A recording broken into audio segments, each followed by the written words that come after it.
Et puis je suis là, venu du Nord-Pas-de-Calais, parmi vous ici à Paris, pour une raison, c'est que je suis guérisseur, radiesthésiste, magnétiseur, géobiologue et sourcier. Voilà.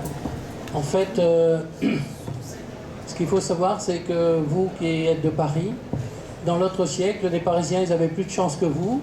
C'est qu'il y avait déjà plus de 200 médecins à Paris qui faisaient la radiesthésie. Et ils ont été menacés d'être rayés de l'ordre des médecins s'ils continuaient à faire la radiesthésie. C'est arrivé quand? C'est arrivé en 1946, à la suite de la guerre. On a créé en France le Conseil de l'ordre des médecins, le Conseil de l'ordre des pharmaciens, et c'était très gênant qu'il y avait des gens qui faisaient de trop bons résultats, hein, ce qui nuisait un petit peu au business. Et ils ont été interdits donc, de fonctionner. Voilà. Donc, ce qui a fait qu'il y a beaucoup de radiesthésistes qui ont disparu.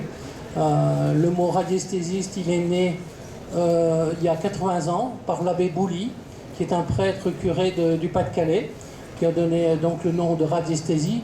Au préalable, ça s'appelait rhabdomancie, c'est-à-dire une science de divination, de chercher les choses et les êtres et les animaux, etc., les choses perdues, etc. Donc également donc de rechercher des sources, rechercher plein de choses. En fait, je ne me suis pas présenté. Donc je suis Jean-Claude Masse. Donc je suis actuellement à Saint-Omer, dans le Pas-de-Calais. Au préalable, j'ai vécu agriculteur dans le nord de la région de Dunkerque, près de Lille. Pour ceux qui connaissent Bergue, où vous avez vu le film Bienvenue chez les Ch'tis, j'y étais à 10 km, voilà, où j'ai fait mes études agricoles. Et j'ai un don de naissance que je n'ai jamais exploité dans ma vie, sauf auprès de gens très proches ou de ma famille. Et maintenant que je suis près de la retraite, par la force des choses, on m'a demandé de continuer dans ce sens-là plutôt que de faire autre chose, c'est-à-dire aider mon prochain. Par l'imposition des mains, je fais des guérisons. Il n'y a rien de miraculeux, hein, ça a toujours existé. Également de faire la radiesthésie et le magnétisme. Bon, ce soir, on va plus parler, sauf si vous avez des questions, vous m'interrompez. Voilà. Hein, je ne voudrais pas que ce soit un monologue. En fait, on va parler de radiesthésie. Pourquoi? Parce que ça fait partie des soins que je donne aux gens.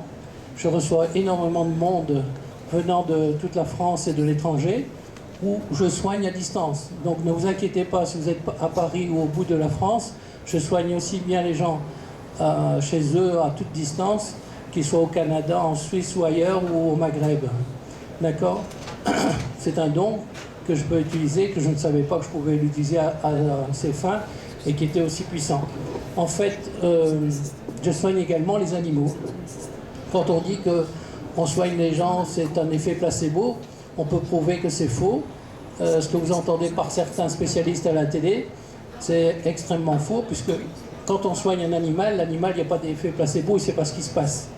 Hein, j'ai encore eu des félicitations il y a 3 jours de quelqu'un de Provence où j'ai sauvé son chien, vous voyez, qui était condamné. Donc voilà, bon, on peut pas toujours, on ne fait aucune promesse d'avance sur les soins. On sait qu'il y a des choses qui vont se passer dans le bon sens, mais on ne peut jamais savoir jusqu'où. N'empêche que, pareil pour les bébés, quand on soigne un bébé, on ne peut pas dire d'avance comment que ça va se passer, mais le bébé, il ne sait pas ce qui se passe. Donc pareil, vous avez dû entendre parler des coupeurs de feu. Vous savez ce que c'est? Arrêter le feu, c'est-à-dire les brûler.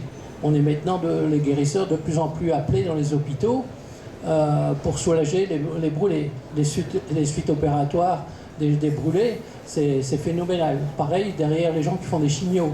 Là, je suis des gens qui sont en chimio et qui n'ont pas les effets secondaires des chimios. Vous voyez? Donc, la partie guérisseur aide beaucoup. Pourquoi? Parce que le problème des soins, qu'ils soient des soins de médecine ou de médecine auxiliaire, de thérapie auxiliaire, ce qui est important, c'est de savoir d'où vient le mal. Non pas soigner le mal pour le mal, mais soigner l'origine du mal. Et c'est ce que j'arrive à faire, comme d'autres, heureusement je ne suis pas seul, en radiesthésie. En fait, on travaille avec un pendule. Vous savez ce que c'est que le pendule? Bon, il y a déjà les médiums, les voyantes et autres qui travaillent un peu avec des pendules, mais à d'autres fins. Nous, c'est à des fins thérapeutiques, en fait. Donc ici, vous avez le pendule égyptien, par exemple. Vous avez un autre type de pendule. Vous avez le pendule de l'abbé Mermet où on peut mettre un témoin dedans, comme il y a celui que je travaille. Enfin, tout est possible. En fait, il y a une époque, et même c'était comme ça que je travaillais au pendule, quand j'étais plus jeune, comme ça un petit peu pour s'amuser, entre guillemets, on prenait l'alliance, tout simplement avec un fil à coudre, et puis c'est la même chose. Hein. En fait, mon grand-père, il faisait l'attention de ma grand-mère, donc son pendule, c'était avec l'alliance, et ça marche. Avec le pendule, on peut faire beaucoup de choses. Par exemple, il y a 2 ans, j'ai trouvé un disparu qui était disparu depuis 12 jours, et je l'ai localisé au mètre près à partir de plans. On retrouve des disparus, des chiens, des chats que j'ai déjà retrouvés aussi, en étant dans le Nord-Pas-de-Calais. Et puis le chien, il a été retrouvé, c'était dans Provence, vous voyez, mais c'était dans d'autres régions. Donc il faut savoir que tout se passe par les ondes, et les ondes, il n'y a pas de distance. Voilà. Alors, comment que ça se passe? La radiesthésie, on travaille sur des planches thérapeutiques, où on peut travailler au mental, où donc on travaille sur des planches, et on peut vous dire, je fais un tour complet de la personne ou de l'animal, pour d'abord savoir où il en est dans ses énergies.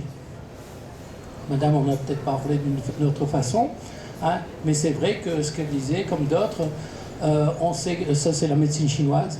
Tout le monde connaît les acupuncteurs. Les acupuncteurs, ils travaillent sur quoi? Sur les énergies. Ils travaillent sur les méridiens d'énergie. Les méridiens d'énergie sont alimentés par des chakras. Et les chakras peuvent être bloqués. Et ça, je le vois aussi au pendule. Et à la fin de la séance de travail de radiesthésie, je travaille en tant que guérisseur d'imposition des mains. Et là, je débloque les chakras et autres. Et on voit ce qui se passe. Donc, en fait, en radiesthésie, donc je regarde les énergies, je regarde si les chakras sont bloqués. Je fais aussi un état, à savoir la santé globale de la personne. Sur une échelle qui va de moins 50 à plus 50, je peux dire où elle en est dans sa santé globale. Hein.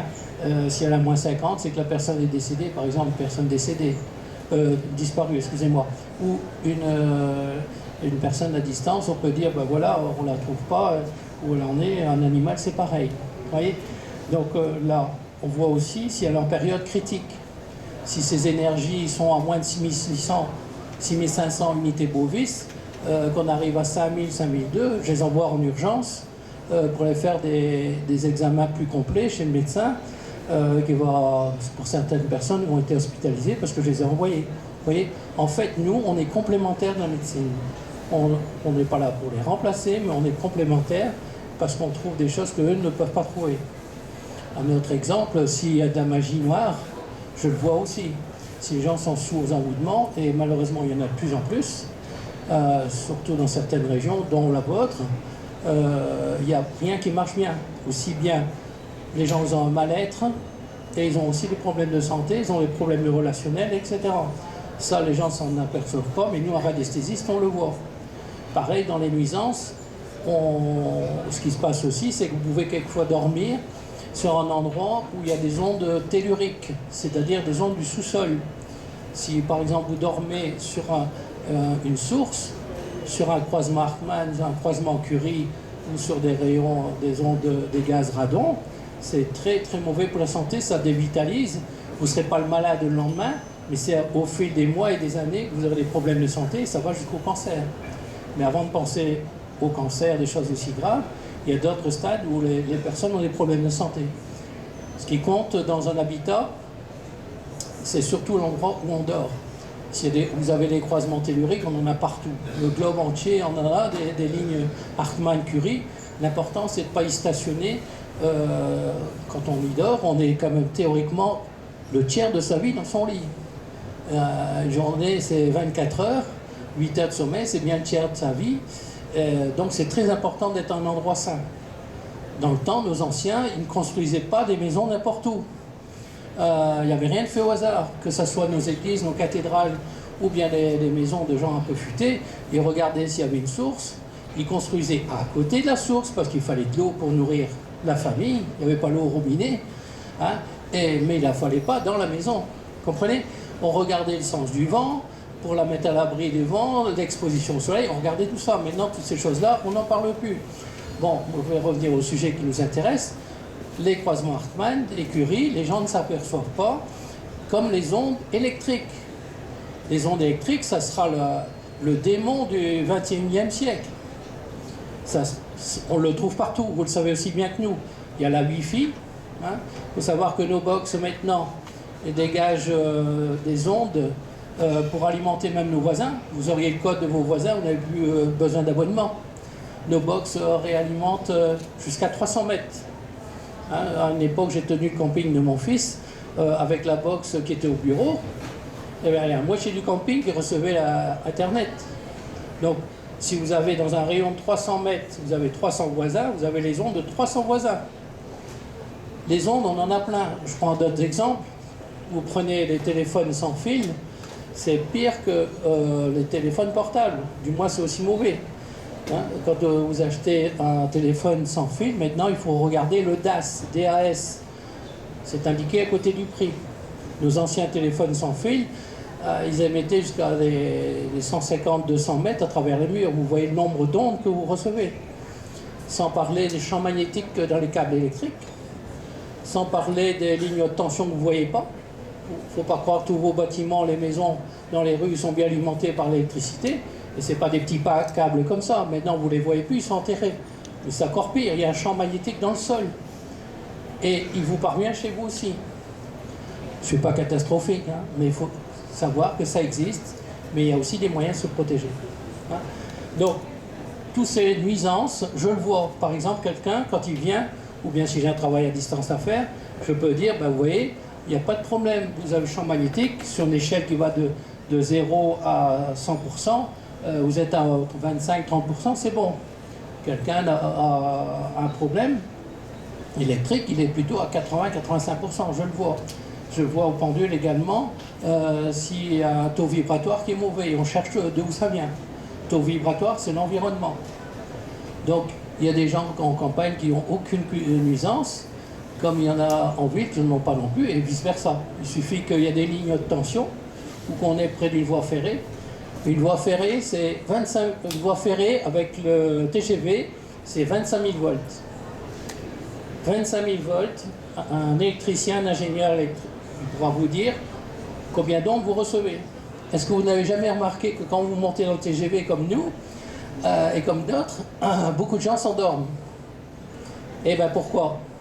Vous avez donc à 1,50 m au-dessus de votre tête, vous avez 25 000 volts. À près de 300 à l'heure, il y a un effet d'onde électromagnétique qui fait que les gens sont... Bon, vous allez dans le RER, vous n'aurez pas cet effet-là. Vous voyez? D'habiter donc près des lignes de chemin de fer, des lignes de tension, etc. Il y a des nuisances, mais il y a des moyens de s'en protéger, on en parlera après. Donc avec des protections que nous avons à disposition, si vous voulez, qui ont reçu un brevet au Salon Lépine, une médaille d'or. On les achète qu'une fois, ça coûte 60 €. J'ai vu ici dans le salon, il y a des appareils à 700, 900 €. Là, si vous voulez, si vous êtes intéressé tout à l'heure, vous pouvez demander à madame ou à moi-même. On n'est pas venu spécialement pour ça, mais vous savez qu'on en a. Donc, le travail du radiesthésiste. Vous avez peut-être vu des émissions aussi à la télé, où même les animaux peuvent être perturbés. On pense toujours aux humains, mais il y a de plus en plus de gens, comme nous d'ailleurs, qui aimons les animaux, aimons les chiens, les chats. Eh bien, eux sont encore plus réceptifs que nous. La preuve, si vous en voulez une, tout le monde a connu les événements malheureux du tsunami. Eh bien, d'ailleurs, je devais y être ce jour-là. J'ai décommandé l'avion quelques jours avant. Voilà, pour la petite histoire. À Phuket, le 26 décembre. Et en fait, au tsunami, eh bien, il n'y a eu aucun animal en liberté qui est mort. Aucun. Ils sont tous partis avant. Ils ressentent les ondes. C'est comme pour les tremblements de terre. Il y a des pays en Afrique ou ailleurs, il y a plus facilement des tremblements de terre. Il faut demander aux gens qui y habitent si les gens ont suivi leurs animaux de compagnie. Les animaux de compagnie sont partis la veille ou le matin, sont partis avant le tremblement de terre pour dire qu'ils ressentent les ondes. Pourquoi je vous explique ça? C'est parce que eux, ils ressentent les ondes, mais ils emmagasinent encore plus que nous. Ils ont encore des vertus que nous, on n'a plus. Tout à l'heure, je l'ai entendu, et c'est vrai qu'on n'utilise plus que 10-15% de notre cerveau. Les animaux, ils utilisent encore des choses que nous, on n'emploie pas. dont cette perception d'onde. Un animal, un chien par exemple, il fait entre 5 et 40-45 kilos. Un chien de 5 kilos contre une personne qui en fait 50-70, vous pensez bien que le chien en capte beaucoup plus. Le chat pareil. Donc on peut avoir des problèmes de maladie sur les chats, les chiens et d'autres animaux de compagnie qui sont dus aussi aux ondes. Voilà. Aux ondes ou bien donc telluriques du sous-sol. Hein, parce qu'il suffit quelquefois de bouger sa couche d'1 mètre ou 2, c'est fini. Hein. Et ça, c'est déjà arrivé à des gens en Alsace que je leur ai dit, ils avaient que des gros problèmes, ils étaient tous les mois chez le vétérinaire. Et à distance, j'ai dit, écoutez, il faut bouger la couche de votre chien, il est sur un croisement Hartmann, vous le bougez d'1 mètre, c'est fini. Donc quand les gens ne sont pas sûrs, je travaille aussi sur plan. Ils me fournissent le plan, donc ça c'est pour les gens à distance. Je n'ai pas besoin de prendre les baguettes et d'aller dans le logement pour déterminer où il y a une source, où il y a des endroits qui sont mauvais. Je demande aux gens de faire un plan à l'échelle de leur habitat. Pas tout l'habitat, seulement l'étage où il y a les chambres. Du moment que c'est fait à l'échelle, je passe le pendule dessus et je peux redessiner, dire où ça passe, où est-ce qu'il faut bouger le lit, ou changer de chambre si ça va mal. Il faut savoir que, comme certains disent, malheureusement, il y a des maisons à cancer. C'est pas la faute des gens, c'est la faute de l'environnement. On pourra en parler des heures. Il y a des livres entiers là-dessus. Hein. Toutes ces choses-là sont un peu cachées, sont restées confidentielles, mais c'est dommage. Et sachez que ça existe. Voilà. Pour en revenir aux problèmes de santé. J'ai vu dans les allées tout à l'heure une personne qui vendait des produits naturels. Je l'ai félicité publiquement parce qu'il a dit des vérités, ça devient rare. Et cet homme était honnête. Et il parlait de quoi? Il parlait du pH. Est-ce que vous êtes au courant de ce que c'est que le pH? Voilà. C'est le pH neutre, c'est 7. Tout ce qui est en dessous de 7, c'est acide. Tout ce qui est au-dessus de 7, c'est basique alcalin. Dans le bilan que je fais auprès des gens, le bilan radiesthésiste, je regarde également le pH des gens ou de l'animal. Si le pH est dans l'acidité, c'est une catastrophe. S'il n'y a pas longtemps, c'est rien. Si ça dure depuis des années, il y a du dégât. Je vais vous expliquer qu'est-ce qui peut se passer et vous pourrez me contrôler ce que je viens de vous dire en allant sur Internet, vous taperez sur Google par exemple, conséquences d'un pH acide. Il y a plus d'une page de maladies et problèmes qu'on peut avoir aussi. Je vais vous dire, s'il y a bien une profession qui connaît les dégâts du pH, ce sont les agriculteurs. Donc j'en ai fait partie, j'ai été 27 ans agriculteur, c'est maintenant mes enfants. On est agriculteurs de père en fils depuis 4 siècles, donc on sait de qui tenir. Eh bien, quand on fait, nous, on cultive à l'heure actuelle, moi je le faisais déjà il y a plus de 30 ans, on fait une analyse de terre, une analyse de nos champs, comme vous faites une analyse de sang, on veut savoir ce qu'il y a dans notre terre, et à l'au-delà de ça, on apporte ce qu'il faut pour rectifier tir, pour nourrir la plante. Eh bien, là, quand on reçoit les résultats d'une analyse de terre, la première chose qu'on fait, n'importe quel agriculteur, on va voir le pH. Si le pH il est acide, c'est même pas la peine d'aller cultiver, d'aller dépenser d'argent pour semer et pour mettre des engrais et autres, on perd son temps. Pourquoi? Même déjà avec un pH de 6,5. Moi je rencontre des gens qui ont des pH jusqu'à 3. En dessous de 3, vous tombez dans le coma. Vous partez aux urgences au SAMU. C'est pas... j'exagère rien, hein. Je vous le dis, c'est un médecin qui me l'a expliqué. En fait, quand on a un pH acide, là des symptômes qui vont peut-être vous faire réagir par rapport à votre vécu ou celui de personnes que vous connaissez. Quand on a un pH acide, chez les jeunes, ça commence souvent par des problèmes de peau, des problèmes d'allergie, donc eczéma, psoriasis, peau sèche, perte de cheveux, remontée gastrique, et puis par la suite, des problèmes avec le temps et avec l'âge, problèmes d'arthrose, arthrite, arthrose, maux de dos, sciatique, etc. Les genoux, enfin tous les endroits où on est plus sensible. On a des problèmes d'intestin, c'est-à-dire diarrhée ou constipation ou ballonnement, des choses comme ça. Et alors des problèmes au niveau de la microcirculation. C'est-à-dire que dans votre sang, c'est de l'acide qui coule. Dans vos urines, c'est de l'acide qui coule. Je vais vous prendre un exemple concret que j'ai eu personnellement, qui va peut-être vous faire sourire. J'ai 2 bergers allemands. Et il y a de mes bergers allemands, il y a 2 ans, tout partout où il allait uriner sur la pelouse a crevé. Tous les ronds. De la pelouse de cette taille-là, hein. Pas une pelouse qui fait 5 cm.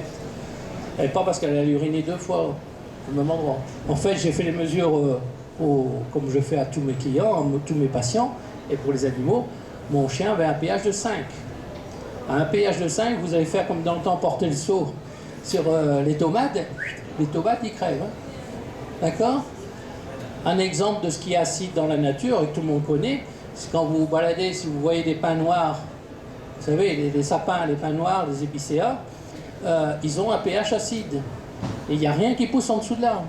Pourquoi? Parce que les aiguilles sont acides. C'est pour ça qu'on emploie des écorces de pin pour faire les bordures et qu'il n'y a rien qui pousse.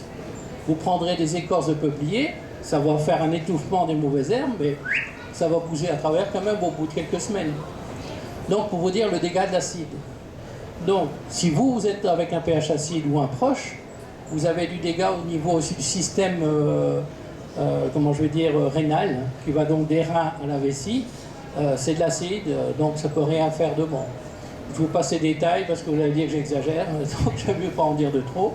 Pareil, au niveau circulatoire, niveau sang. C'est les tuyaux qui prennent un coup. De l'acide dans les tuyaux, ça ne fait pas du bien. Eh bien, qu'est-ce qui en prend le coup le plus vite? C'est la microcirculation. La microcirculation, elle est où? C'est le cerveau et c'est les yeux. Donc, si les gens ils ont des problèmes de perte de cheveux, c'est normal. Le cheveu, il ne se nourrit pas avec l'air du temps, hein, je regrette, mais il se nourrit par la racine. Et il absorbe quoi? Il absorbe dans le sang, dans ce qu'il doit se nourrir, et bien, il y a de l'acide. Le cheveu, il crève. Puis après, vous avez beau mettre des lotions à ceci, cela, vous perdez votre temps et vos sous.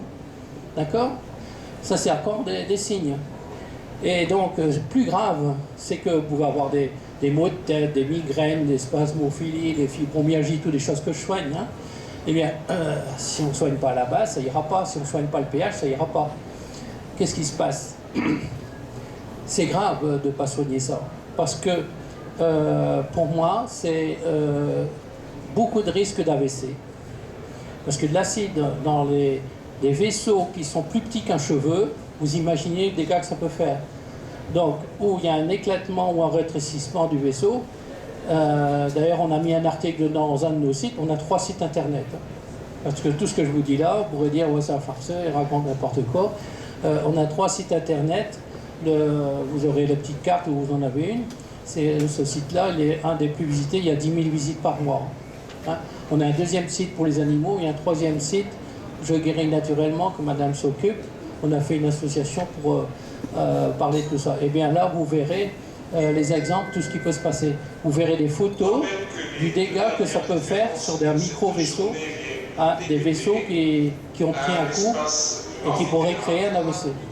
Ou un gonflement, ou un rétrécissement, vous voyez. Voilà. Et des problèmes, des gens qui ont des problèmes aux yeux, ils peuvent aussi avoir cette origine-là. Donc la base, c'est de soigner des gens qui ont les acouphènes. Les acouphènes, il y a 10 origines différentes, mais ça peut être une des causes. Voilà. Donc, en fait, on doit d'abord rétablir le pH. Et donc, moi, après toutes les recherches que j'ai faites, je peux dire aux gens, vous avez un pH acide, vous avez un manque de magnésium, vous ne dormez pas, je vous au pendule, alors qu'on ne me l'a pas dit. Et on recherche pourquoi donc pas. Et puis, à côté de ça, je peux donner des conseils en phytothérapie, parce que c'est aussi une de mes spécialités, je ne vous l'ai pas dit. C'est que, après, c'est le pendule qui tourne sur des produits de 2 labos différents. Sur 250 produits, le pendule, il sort exactement ce qu'il faut pour la personne. La quantité, la posologie, la durée de la cure, du traitement. Et vous verrez, on a des très bons résultats. Donc, à la fin de la séance, quand j'ai fait tout ça, eh bien, je travaille sur la personne, ça ne dure que 5-10 minutes. Imposition des mains, comme les guérisseurs dans le temps. Voilà. Est-ce que vous avez des questions? Oui, madame. Je voudrais savoir Pardon? comment on peut déterminer soi-même son pH. Alors, Comment savoir? madame demande comment on peut déterminer son pH. Alors, il existe des papiers réactifs pour le pH sur les urines. Je vais vous dire de suite, c'est pas valable. J'en ai pris aussi pour comparer avec d'autres. C'est pas valable pour plusieurs raisons. Le pH des urines, il change d'heure en heure. vous prenez maintenant, vous prenez dans une heure votre propre pH, il va bouger.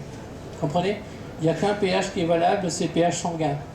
Les médecins ne demandent pas. Pourquoi? Parce qu'il est pour deux raisons. Il est très compliqué, il ne peut se faire que au labo et même pas être prélevé par une infirmière parce qu'il évolue dans le temps. Les minutes comptent. Il va être fait immédiatement. Donc c'est très difficile, c'est assez coûteux. Et il y a surtout une autre raison que je ne vais pas vous dire. Ben, c'est qu'il faudrait peut-être 20 à 30 médecins, 30% de médecins moins en France et partout, si les problèmes de pH n'existeraient pas. Donc, quand on a des problèmes de pH, on a beaucoup de soucis de santé derrière. Voilà. Donc, c'est vrai qu'il n'y a aucun médecin qui demande le pH, alors que c'est capital. Voilà. Je vais les excuser en disant que, bah oui, c'est pas possible de le faire d'une analyse normale, mais il y a quand même tous des critères qui font que quand il y a quelqu'un qui vient me voir, ben je dis, celui-là, moi-même, je dis, il y a forte chance qu'il ait un pH acide. Et ça ne manque pas. Voilà. Après, on le soigne, je vais vous dire. J'ai déjà tout testé, c'est le pendule qui sort. Et le monsieur qui parlait là, on allait là, il avait 100% raison. On ne se connaissait pas, hein, on ne se connaît encore pas. Mais une plante que vous connaissez peut-être, qui est une algue, le lithotame, c'est ce qui est le plus efficace pour remonter le pH. Parce que lui, il a dit que le pH il est de 9 chez le lithotame, mais il est de 9,6, c'est énorme. Donc c'est ce qui est le plus digeste et qui fait remonter le pH. Mais si c'est pour le prendre 15 jours, ça ne sert à rien. Moi, par exemple, je sais que suivant la concentration du lithotame, parce que d'un labo à l'autre, ça change, il faut 2 gélules, 3 gélules ou 4 gélules pour avoir le même effet. Mon pendule dit, voilà, il en faudra 2, il en faudra 3, il en faudra 4, et il en faudra X mois. Il faut savoir qu'on ne sait pas stocker plus de X milligrammes par jour. C'est comme le fer. Donc, c'est très long. S'il faut remonter, j'arrive à faire remonter les gens d'un point par mois. Donc, quelqu'un qui a un pH de 5, par exemple, je sais qu'il faudra 2 mois et demi. Puisque le pH normal, il est 7,3, 7,4. Là, on est au top. Mais dès qu'on prend le pH, on fait remonter le pH, dès qu'on reprend du lithotame, les effets sont immédiats sur d'autres choses que je ne vous ai pas dit. Je ne vais pas dire que c'est plus grave, mais presque. Quand on a un pH acide assez important depuis longtemps, il y a une déminéralisation osseuse. Quand on est avec un pH acide, on ne fixe plus les minéraux. Tous les agriculteurs le savent. On ne fixe pas les engrais, ou moins partiellement. Là, vous ne fixez plus le calcium. Ne fixant plus le calcium, le corps a besoin de calcium. Il va le chercher où il trouve. Qu'est-ce qu'il fait? Il va le chercher dans les os.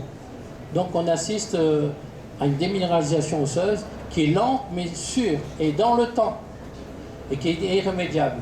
Sauf si vous, bien sûr, vous luttez avec lithotame ou avec de la silice organique ou des choses comme ça. Vous voyez? Donc, partant de là, si vous déminéralisez, chez les dames, on appelle ça ostéoporose. Chez les messieurs, c'est à 50 ans ou 60 ans avant l'âge, c'est des prothèses. C'est que quand on est déminéralisé, qu'est-ce qui se passe? À l'œil nu, on ne voit rien. Quand les médecins le voient, il est trop tard. D'accord? Nous, on le voit avant en radiesthésie. C'est ça le pouvoir de la radiesthésie, c'est qu'on anticipe sur les problèmes. Exemple, il y a une personne, il y a 3 ans, si elle m'avait écouté, elle n'aurait pas fait 2 AVC l'année suivante.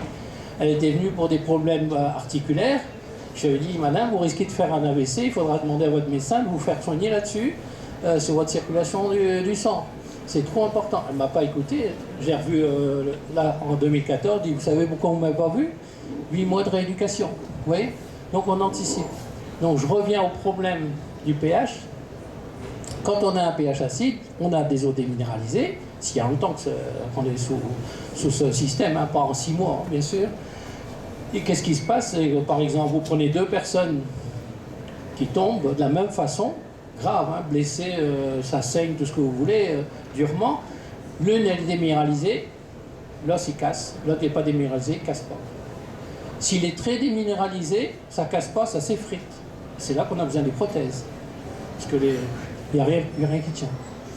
Donc, quand il y a un autre effet sur l'acide, sur ce qui est question osseuse, c'est les problèmes des arthroses, des arthrites, des articulations. Bien sûr, l'acide, il mange quoi? Les cartilages. Donc c'est pour ça que les gens, ils ont de l'arthrose. Et les cartilages, ils ont été bouffés, pour dire un mot. Hein. La synovie, ben, elle a plus ou moins disparu. Et puis ça fait mal, il y a des inflammations, après c'est cortisone et tout ce que vous voulez. Alors que nous, on va traiter avec d'autres produits que la cortisone, bien sûr. Hein. On va produire avec des produits qui sont anti-inflammatoires, mais naturels. Et c'est pareil, c'est le pendule qui sort s'il faut.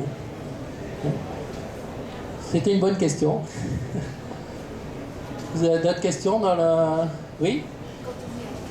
Pardon? Les alcalins. Oui, ça arrive d'être alcalin, mais très rare. Très, très rare. J'ai vu une fois. Une fois, voilà. Alors, il y a une question que vous auriez pu poser. Vous êtes bien sage, là. Alors, en fait, pourquoi qu'on arrive à avoir un pH acide? Eh bien, c'est parce qu'il y a des dérèglements. S'il y a eu des dévitalisations que je vous ai expliquées, du fait qu'il y a des ondes telluriques, des ondes magnétiques, que vous êtes dans le stress, que vous avez des perturbations X, Y, Z, c'est le foie qui prend un coup. Ou bien si vous avez été pollué avec des métaux lourds par votre travail, par la pollution, parce que vous avez mangé, ou par des médicaments et que vous n'avez pas évacué, il faut savoir qu'il y a un organe qui doit servir à trier tout ça, c'est le foie. Mais une fois qu'il est trop chargé, si vous avez quelqu'un qui a pris trop de médicaments, plus il a été pollué, il a fumé, il a... voilà, hein, et ça on le retrouve par les analyses, et bien si le foie est trop pollué, et il est trop chargé en métaux lourds et autres, hein, aluminium et autres que vous trouvez dans les cosmétiques, madame elle a d'ailleurs fait un article là-dessus pour le site internet pour expliquer tout ce qui est à base de vos cosmétiques et produits, il faut regarder ce qu'il y a dedans, c'est très dangereux les métaux lourds, et bien si le foie est trop chargé, il ne marche pas bien et il débite trop d'acide. Il envoie trop d'acide dans l'estomac, plus qu'il en faut pour la vésicule, et c'est ce qui donne l'acidité, ce qui fait que les gens ont des remontées gastriques. Donc, au lieu de demander au docteur de soigner la remontée gastrique pour ne pas avoir mal à l'estomac, il ferait bien de soigner en amont, de faire d'abord comme nos anciens y faisaient. C'est malheureux, mais on nous a fait tous oublier ce que nos anciens faisaient.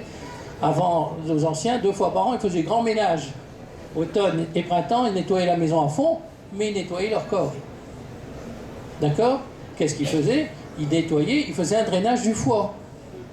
Ils faisaient un drainage du foie qui était très efficace parce qu'ils étaient en plus moins pollués que nous, ils se mangeaient plus sainement, ils n'avaient pas cet environnement que nous avons nous, et ils faisaient quand même ce drainage du foie. Ils le savaient, c'était une transmission de génération en génération, qu'il fallait soigner son foie et qu'il fallait aussi se nettoyer les intestins. Pourquoi les intestins? Les intestins, c'est le deuxième cerveau, c'est ce que disent les scientifiques. Si vous n'avez plus les intestins en bon état, pour vous, c'est pas grand-chose de tout le temps, de temps en temps une petite diarrhée, de temps en temps une petite constipation, c'est pas grave. Si, ça veut dire qu'il y a un dysfonctionnement et ça vient souvent du foie. Il faut savoir que quand il y a de l'acide, il se retrouve où? Dans le système digestif, c'est pas l'estomac qui compte, c'est l'intestin. Tout se passe dans l'intestin. S'il y a de l'acide, la paroi intestinale elle peut devenir poreuse et laisser passer les microbes à travers et passer dans le sang. Donc encore avoir d'autres problèmes. S'il y a trop d'acide, les bactéries dans les intestins, qui sont essentielles, ils sont morts. En partie, ils meurent. Donc dysfonctionnement des intestins. Et c'est les intestins qui nous servent à prélever les nutriments qu'il y a dans les aliments. C'est pas l'estomac. L'estomac, c'est qu'un broyeur avec ce qu'il faut à côté pour faciliter la préemption des produits. Donc il faut, à la base, c'est des choses importantes. Si j'ai insisté sur ces histoires de pH, c'est parce que je rencontre très souvent, et c'est pour vous dire qu'en radiesthésie, un bon radiesthésiste, il détermine tout ça. Il faut savoir qu'un radiesthésiste aussi, pendant que je fais mon bilan, je peux voir aussi d'autres nuisances que vous allez trouver bizarres, que je ne pensais pas trouver aussi souvent. C'est qu'il y a des gens qui ont un mal-être, ils ne sont jamais bien. Il n'y a rien qui va. Il n'y a rien qui aboutit aussi bien dans leur travail que dans leur couple, que la santé. Si c'est pas eux, c'est les gosses. Il n'y a rien qui va bien. Et puis, personne qui trouve. Ils ont des problèmes de santé, les médecins ne trouvent pas. Et qu'est-ce que je trouve souvent de ces cas-là? Eh bien, qu'il y a eu de l'envoûtement. De l'envoûtement, de la magie noire. Et oui, malheureusement, il faut savoir que ça a toujours existé. Hein, les sorciers, on en arrive et ça a toujours existé. Ça existe encore, mais sous d'autres formes. Et il y a une recrudescence actuellement de ces choses-là, malheureusement. Et à mon avis, c'est un peu à cause d'Internet. Hein. Il y a du bon, du très bon sur Internet. Hein. Moi, comme vous, je l'utilise. Mais il y a aussi ces choses-là qui sont enseignées. Il faut savoir que quelqu'un qui est sous enfoutement, sous magie noire, il ne peut pas s'en sortir tant qu'il n'a pas été dégagé. Ou par un exorciste, ou un prêtre, ou, moi je le fais aussi, j'ai la chance de pouvoir le proposer aux gens. Hein. Mais ça peut durer des trucs à vie. Celui qui a fait ça ou fait faire la magie noire, il ne sait même plus l'enlever. La personne qui a fait la magie noire, elle peut être décédée, ça continue. Donc il faut le savoir, le record, je ne peux pas appeler ça un record, c'est trop triste. C'était un ancien agriculteur qui avait 72 ans, ça faisait 50 ans qu'il avait un mal-être, qu'il avait des problèmes, qu'il allait voir des psys régulièrement, quelqu'un de bien, hein, de même de très bien. Eh bien, c'était 50 ans en arrière qu'il subissait de la magie noire. Quand on enlève la magie noire, c'est immédiat, le lendemain, c'est fini.